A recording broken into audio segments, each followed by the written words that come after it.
కెమెరామెన్గా yes Gopal Reddy గారిని fix చేసుకున్నా. ఈ వాంట్స్ టు డూ దట్.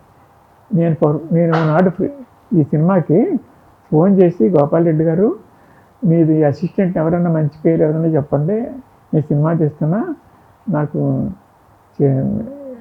అతను పెట్టుకుంటా, మీరు ఎవరిని చెప్తే అంటే, అసిస్టెంట్లు ఎందుకంటే నేను చేస్తా అన్నారు ఆయన. నేనే చేస్తాను మీ సినిమా అన్నారు. నమ్మలేకపోయాను నేను. So still that offer is there. ఆయన జస్ట్ 1 or 2 months బ్యాక్ ఒకటి అన్నారు. ఆయన ఆఫీస్కి వెళ్ళాను నేను.